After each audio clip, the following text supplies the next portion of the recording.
दुनिया भर में आज क्रिसमस की धूम नजर आ रही है। प्रेम, दया, शांति का संदेश देने वाले प्रभु यीशु का जन्मोत्सव मनाया जा रहा है। गिरजाघरों में प्रभु यीशु के जन्म की सजाई गई है झांकियां। क्रिसमस डे के मौके पर घरों में, चर्च में, मॉल्स में आकर्षक सजावट की गई है। गिरजाघरों में विशेष प्रार्थना सभाओं का दौर चल रहा है। पादरियों की मौजूदगी में विशेष प्रार्थनाओं का दौर है। ईसा मसीह के विशेष संदेशों का बखान कर गाए जा रहे हैं कैरल्स। मोमबत्ती जलाकर एक दूसरे को बधाई देकर खिलाए जा रहे हैं केक, क्योंकि केक काटने की परंपरा है। सांता क्लॉज छोटे बच्चों को गिफ्ट और चॉकलेट बांट रहे हैं। जयपुर के चर्च रोड पर स्थित ऑल सेंट चर्च में काफी रौनक नजर आ रही है। चांदपोल स्थित सेंट एंड्रयूज चर्च पर खासी चहल पहल है। मुख्यमंत्री भजनलाल शर्मा ने क्रिसमस की सभी को बधाई दी है। राजीव गौड़ मेरे सहयोगी हमारे साथ जुड़ रहे हैं। राजीव, क्योंकि चर्च में प्रार्थना सभाओं का दौर भी चल रहा है, बच्चे जो गिफ्ट का इंतजार करते हैं आज के दिन, उनका इंतजार भी खत्म हो रहा है। और राजीव, हम देख पा रहे हैं आपकी मौजूदगी विशेष जगह पर है, वहां की तस्वीरें दिखाइएगा। प्रार्थना सभा का दौर शुरू हो गया है या नहीं?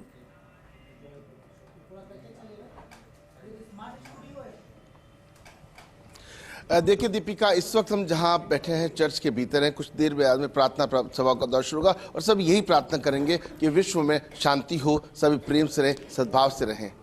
और अब देखिए कि जिस तरीके से सुहेग भानु सिंह आपको तस्वीरें दिखा रहे हैं, ये देखिए कि जिस तरीके से इस चर्च को जिस सजाया गया है, तैयारियां की गई है, समझा जा सकता है कि कुछ देर बाद में प्रार्थना सभाओं का दौर होगा। अगर क्रिसमस की बात करें, सुबह से परिवारों में एक दूसरे को खुशियां बधाई देकर के मनाई जा रही है। घरों के अंदर जिस तरीके से लोग तैयार हो रहे हैं, अब चर्च में पहुंचेंगे। देखिए इस वक्त जो तारगढ़ का चर्च है, जोधपुर क्रिश्चियन सोसाइटी के जो उपाध्यक्ष अश्विन दास के डायरेक्शन में जिस तरीके से तैयारियां पूरी है, समझा जा सकता है। फादर क्रूज जो यहाँ पर है, उन्होंने तैयारियां की है। और देखिए ये खूबसूरत तस्वीरें सुहेग भानु सिंह आपको दिखा रहे हैं। कुछ देर बाद में चर्चों में प्रार्थना सभाओं का दौर शुरू होगा। उसके बाद में जो केक कटिंग सेरेमनी है वो सब होगी। लेकिन सबसे बड़ी बात है कि कोरोना जब वापस लौट रहा है, तो कल शाम को भी जो प्रार्थनाएं की गई उसमें कोरोना से बचाने के लिए प्रार्थनाएं की गई। आज भी उनकी प्रार्थनाओं में ये विषय शामिल है, विश्व शांति को लेकर के, प्रेम, सौहार्द, दया, करुणा, मोहब्बत और अपनेपन और प्यार बांटने के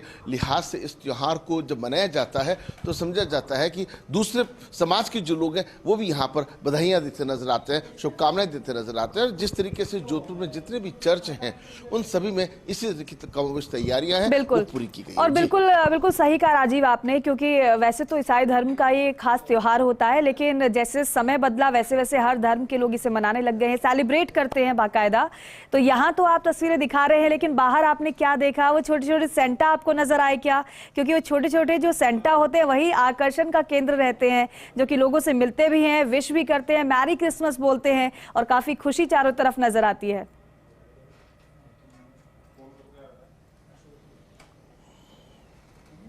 देखिए दीपिका, आप बिल्कुल ठीक कह रहे हैं। ये त्यौहार खुशियां बांटने का है। कोशिश भी करेंगे कुछ बाहर का दृश्य सुहेग भानु सिंह दिखाने की कोशिश करेंगे कि किस तरीके से यहाँ पे जो तमाम व्यवस्थाएं की गई हैं, चूंकि ये थोड़ा सा अर्ली कहा जा सकता है। जैसे आमतौर पे जिस तरह की जो व्यवस्थाएं हैं वो 9:30 बजे जब प्रार्थना खत्म होने के बाद के जो प्रोसेस है, छोटे छोटे बच्चे जिनको गिफ्ट्स बांटे जाते हैं, जो सांता क्लॉज बने हुए होते हैं वो उनको गिफ्ट्स बांटते हैं। कुछ पेरेंट्स भी होते हैं, कुछ चर्च के जो लोग हैं वो भी होते हैं। जिस तरीके से फादर ने जो तैयारी की कोशिश करते हैं, बाहर आपको कुछ तस्वीरें दिखाते हैं। सुहेग भानु सिंह है वो यहाँ से तस्वीर दिखाने की कोशिश करेंगे। यहाँ जिस तरीके से व्यवस्थाएं की गई है, और ऐसे अभी देखिए, अभी तो यहाँ जब तैयारियां का जो दौर है वो जारी है, लेकिन कोशिश करेंगे एक साइड में एक अलग तरीके से इसको सजाया गया है, वो कोशिश करते हैं कि किस तरीके से यहाँ पर सजावट जो है वो की गई है। और ऐसे में समझा जा सकता है कि ये जो त्योहार है कि देखिए ये सजावट जो है, यहाँ कुछ देर में यहाँ कुछ गिफ्ट्स भी रखे जाएंगे। और जो तैयारियां पूरी होने के साथ में 9:30 की जो प्रेयर है वो 11 बजे खत्म होगी। उसके दौरान जो है यहाँ पर कम से कम बिल्कुल। अच्छा राजीव जरा ये भी बताइए कि मौसम कैसा है वहाँ का, सर्दी कितनी है? क्योंकि सर्दी के साथ साथ क्रिसमस का आनंद भी लोग लेंगे और एक दूसरे को विश भी करने वाले हैं।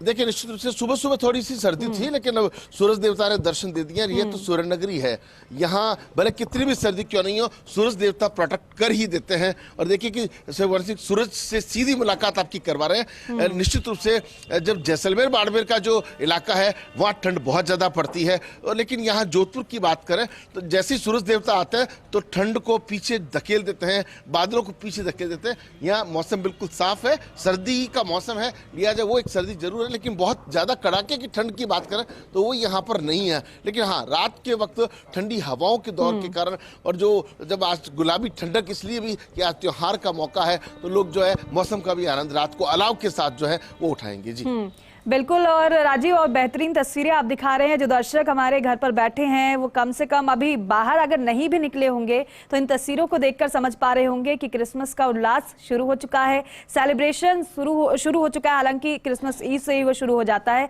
लेकिन अब क्योंकि प्रार्थना का दौर चलेगा, सद्भावना सभी में बनी रहे, प्रेम भावना बनी रहे, ऐसी प्रार्थना और देश की समृद्धि और खुशहाली की कामना तो की ही जाती है।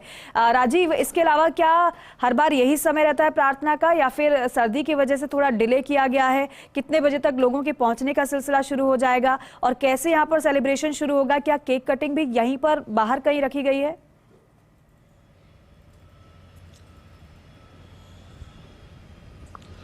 देखिए, अलग अलग जगह की अलग अलग व्यवस्थाएं होती है। बात अगर जोधपुर की करें तो यहाँ परंपरा रही है, सुबह लोग अपने घरों पर एक दूसरे को विश करते हैं, और उसके बाद में जो 9 साढ़े 9 बजे का जो टाइम होता है वो चर्च के अंदर आते हैं, और यहाँ प्रार्थना सभाएं हैं उस पर शामिल होते हैं। देश दुनिया में शांति के लिए जो है वो प्रार्थना करते हैं। जिस तरह से चर्च की सजावट की गई है, दूर से देखिए तो भी खूबसूरत लगता है, और नजदीक जाकर देखते हैं तो भी खूबसूरत लगता है। लेकिन बड़ी बात यह है कि इसके बाद में लोग अपने घरों पर और परिवारों के साथ में केक कटिंग करते हैं। कई बार जो चर्च के आसपास का जो माहौल है वहाँ गिफ्ट इत्यादि तो मिलते हैं। फादर आते हैं, आज जैसे बिशप आ रहे हैं, यहाँ जो बिशप है वो यहाँ पर आएंगे और वो इसी चर्च के अंदर प्रार्थना, तो बिशप पूरे राजस्थान के जो ईसाई समाज के प्रमुख माने जाते हैं, तो वो 9:30 बजे आएंगे। 9:30 से 11 बजे तक यहाँ प्रार्थना सभा का दौर राजीव, चलेगा। और बेहद अद्भुत ये तस्वीरें आप दिखा रहे हैं फर्स्ट इंडिया न्यूज के दर्शकों को। बहुत बहुत शुक्रिया आपका इन तस्वीरों के लिए, जानकारी के लिए। तो देखिए, तस्वीरें हम आपको दिखा रहे हैं लगातार। क्रिसमस का पर्व है, चारों तरफ क्रिसमस की धूम नजर आ रही है। आपसे थोड़ी देर में प्रार्थना सभाओं का दौर भी कई जगहों पर शुरू होगा, और कई जगह ऐसे भी हैं जहां पर प्रार्थना शुरू भी हो चुकी है।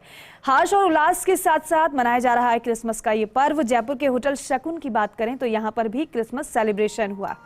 विदेशी सैलानियों ने भी सेलिब्रेट किया है क्रिसमस पर बनाए गए हैं विविध प्रकार के आकर्षित पकवान। इस अवसर पर शकुन ग्रुप के एमडी गोकुल दास माहेश्वरी ने कहा है कि क्रिसमस पर मन में हर्ष और उल्लास की एक उमंग दौड़ती है। जाता हुआ वर्ष और आता हुआ नव वर्ष सभी के लिए उत्साह एवं उमंग से भरा हो, ऐसी ईश्वर से हम कामना करते हैं। और देखिए, सेलिब्रेशन के लिए सज धज कर सब आकर्षक तरीके से यहाँ पर सजाया गया है, डेकोरेशन किया गया है, और साथ ही साथ व्यंजनों को आप देख पा रहे हैं। विशेष प्रकार के ये व्यंजन क्रिसमस के पर्व के लिए खास तौर पर तैयार किए गए। होटल शकुन में कैसे सेलिब्रेशन किया गया है, क्या तैयारियां वहां पर नजर आई, क्या तस्वीर, वो आप देख रहे हैं।